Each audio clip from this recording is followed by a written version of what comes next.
You might get another question regarding asynchronous JavaScript. For example, write an asynchronous function which executes callback after finishing its asynchronous task. And actually, if you don't know, in JavaScript, we're using callbacks quite a lot. And previously, before promises and async await, we used callback for fetching data. Also, even now, callback is quite a popular way to work inside the application. So actually, first of all, we want to write some function which will make some asynchronous code. And the easiest way to simulate in JavaScript asynchronous code is by using setTimeout. Because, for example, we're fetching some data from the backend and it takes time. This is why I want to create here a sync function, and I just name it asyncfn, and here we want to get our callback as a parameter. And actually callback is just a function, but the most important part is that the asynchronous function doesn't know what callback is. It can be whatever because we're calling it from outside. Now inside we're doing some asynchronous code. For example, we fetch data from API, or in our case here we're using setTimeout to simulate this.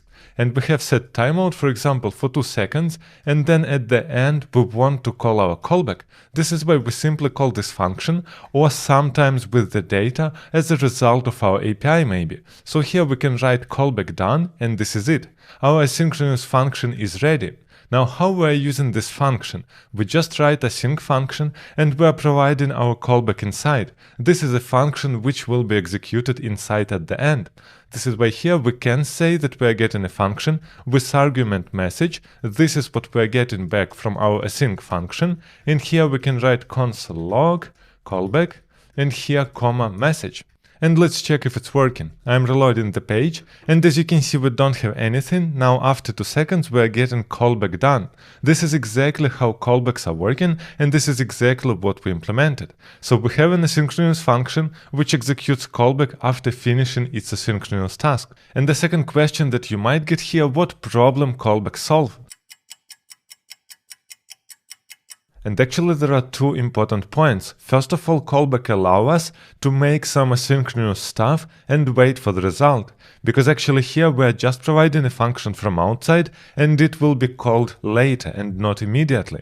This is the main purpose of the callback. And secondly, it's important to remember that inside our asynchronous function we don't know what is callback. This is why we can build shareable things. This callback can do whatever in different cases. For example, on one page we want to fetch data and maybe render this data, and on another page we want to fetch this data and calculate the total number of posts or something like this.